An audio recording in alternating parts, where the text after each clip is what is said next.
नमस्कार दोस्तों, आप सभी का आपके अपने channel service to saving guide में बहुत बहुत स्वागत है।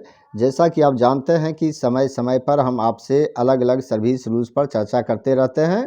पिछली वीडियो में हम आपसे कई तरह के सर्विस रूल्स पर चर्चा कर चुके हैं और बाकी के लीव रूल्स पर हम आपसे अगली वीडियो में इसी तरह चर्चा करते रहेंगे।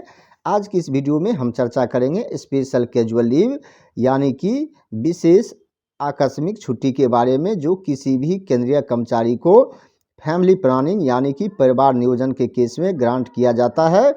यानी कि किसी भी केंद्रीय कर्मचारी को खुद की नसबंदी या फिर स्पाउस के नसबंदी के केस में कितना एचसीएल ग्रांट किया जाता है और इससे जुड़ी नियम और शर्तें क्या है, तो आइए जानते हैं इस वीडियो में। लेकिन वीडियो को आगे बढ़ाने से पहले मेरा एक रिक्वेस्ट है कि अगर अभी तक आपने अपने channel service to saving guide को सब्सक्राइब नहीं किया है तो अभी सब्सक्राइब करें और वीडियो अच्छा लगे तो ज़्यादा से ज़्यादा लाइक और शेयर ज़रूर करें। तो आइए जानते हैं सबसे पहले एचसीएल से जुड़ी जनरल रूल्स के बारे में। तो दोस्तों, स्पेशल कैजुअल लीव छुट्टी का कोई मान्य रूप नहीं है, यानी कि it is not a recognised form of leave. जो सरकारी सेवक स्पेशल कैजुअल लीव में होते हैं वह ड्यूटी से अनुपस्थित नहीं माना जाता है। स्पेशल कैजुअल लीव को कैजुअल लीव के साथ या अन्य नियमित छुट्टी यानी रेगुलर लीव के साथ मर्ज किया जा सकता है, कंबाइन किया जा सकता है, लेकिन दोनों के साथ कंबाइन नहीं किया जा सकता। जैसे एचसीएल और अनियमित छुट्टी यानी कि रेगुलर लीव के प्रकार जैसे ईएल के साथ मर्ज किया जा सकता है, या फिर एचसीएल और कैजुअल लीव को कंबाइन किया जा सकता है, लेकिन तीनों को एक साथ कंबाइन नहीं किया जा सकता है। एचसीएल कभी वर्किंग डेज के लिए या फिर डेज में दिया जाता है, लेकिन दोनों में अंतर है। यदि स्पेशल कैजुअल लीव डेज में दिया जाता है तो इसमें संडे और क्लोज्ड हॉलीडे को गणना में शामिल किया जाता है, लेकिन जब वर्किंग डेज के रूप में एचसीएल दिया जाता है तो संडे और हॉलीडे को गणना में शामिल नहीं किया जाता है। एलटीसी एचसीएल की अवधि में भी दिया जा सकता है। अब बात करते हैं सरकारी सेवक को फैमिली वेलफेयर प्रोग्राम के अंतर्गत ऑपरेशन करवाने के लिए कितना एचसीएल ग्रांट किया जाता है। तो सबसे पहले बात करते हैं पुरुष सरकारी कर्मचारी यानी कि मेल गवर्नमेंट एम्प्लॉय के बारे में। तो मेल गवर्नमेंट एम्प्लॉय को वेसेक्टोमी यानी कि नसबंदी के लिए 5 दिन की यानी कि 5 वर्किंग डेज की एचसीएल ग्रांट की जाती है, लेकिन अगर फर्स्ट नसबंदी फेल हो जाता है तो सेकेंड टाइम वेसेक्टोमी यानी कि नसबंदी करवाना पड़ता है, तो इसके लिए भी 5 वर्किंग डेज की एचसीएल ग्रांट की जा सकती है। अब बात करते हैं हस्बैंड की देखभाल के लिए एचसीएल यानी कि हस्बैंड की देखभाल के लिए किसी भी महिला सरकारी कर्मचारी को कितना एचसीएल ग्रांट किया जाता है। तो आप देख सकते हैं कि महिला सरकारी सेवक के हस्बैंड ने नसबंदी का ऑपरेशन करवाया हो तो मेडिकल सर्टिफिकेट के आधार पर उसे अपनी हस्बैंड के लिए 3 दिनों तक का यानी कि 3 डेज एचसीएल ग्रांट किया जा सकता है। अब बात करते हैं महिला सरकारी सेवक यानी कि फीमेल गवर्नमेंट एम्प्लॉय के लिए क्या प्रोविज़न है। तो आप देख सकते हैं पेरूपेरल ट्यूबेक्टोमी या नॉन पेरूपेरल ट्यूबेक्टोमी, जिसे महिला नसबंदी आप कह सकते हैं। इसमें लेप्रोस्कोपिक मेथड भी शामिल है, तो इसके लिए 10 दिन तक की एचसीएल ग्रांट की जा सकती है।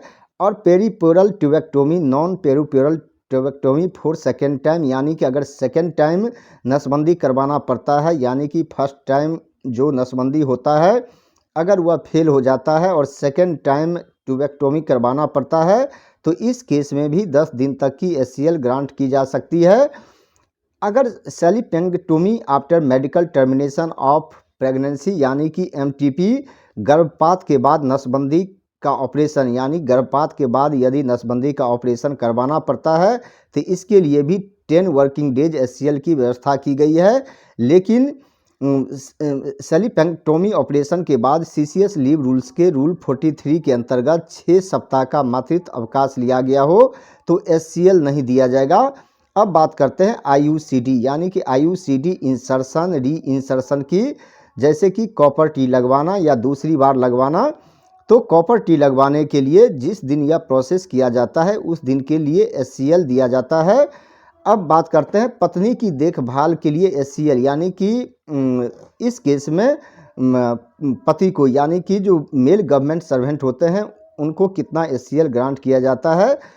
यदि किसी पुरुष सरकारी सेवक की पत्नी ने नसबंदी का ऑपरेशन करवाया हो तो मेडिकल सर्टिफिकेट के आधार पर उसे अपनी पत्नी की देखभाल के लिए 3 दिनों का एचसीएल स्वीकृत किया जा सकता है।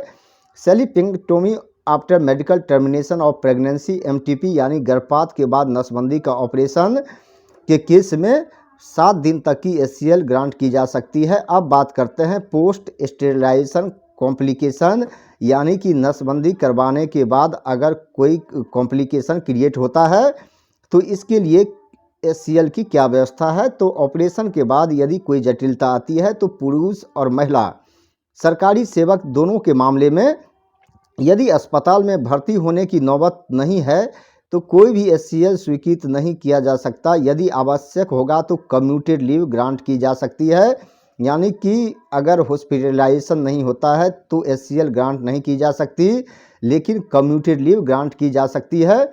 अब बात करते हैं हॉस्पिटलाइजेशन की, लेकिन यदि अस्पताल जाने की नौबत आती है तो एडिशनल स्पेशल कैजुअल लीव स्वीकृत किया जा सकता है, वो भी मेडिकल सर्टिफिकेट के आधार पर।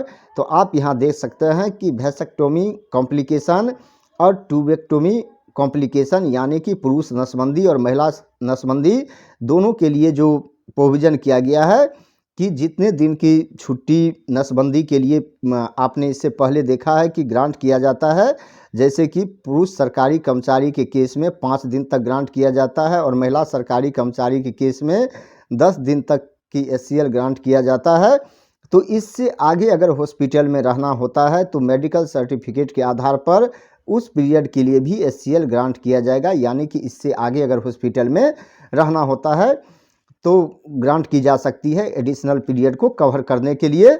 अब बात करते हैं रीकेनेलाइजेशन, यानी कि पुनर्संयोजन के लिए एचसीएल अगर रीकेनेलाइज करवाना पड़ता है तो इसके लिए क्या व्यवस्था है। यदि सरकारी सेवक अपने नसबंदी को वापस कराना चाहता है, जिसे रीकेनेलाइजेशन कहते हैं, तो 21 दिनों का या फिर जितने दिनों के लिए अस्पताल में भर्ती होना होता है, यानी कि जो भी कम हो दोनों में एचसीएल ग्रांट किया जा सकता है। साथ ही ऑपरेशन के लिए आने जाने के लिए भी एचसीएल स्वीकृत, यानी कि ग्रांट किया जा सकता है।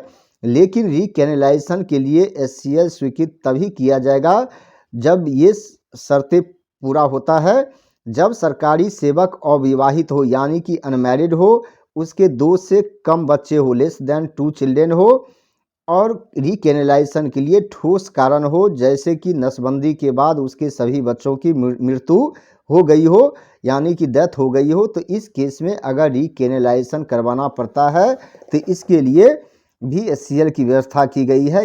21 दिन तक की एचसीएल ग्रांट की जा सकती है। तो दोस्तों, ये है फैमिली प्लानिंग के केस में एचसीएल से जुड़ी पूरी जानकारी, और मुझे पूरा विश्वास है कि आपको पूरी जानकारी मिल गई होगी और आपके समझ में भी आ गया होगा कि अलग अलग सिचुएशन में कितना एचसीएल आप ले सकते हैं, आपको ग्रांट किया जा सकता है। अगर यह वीडियो आपको अच्छा लगा तो आप इसे ज़्यादा से ज़्यादा लाइक और शेयर ज़रूर करें। इस वीडियो को अंत तक देखने के लिए आपको बहुत बहुत धन्यवाद।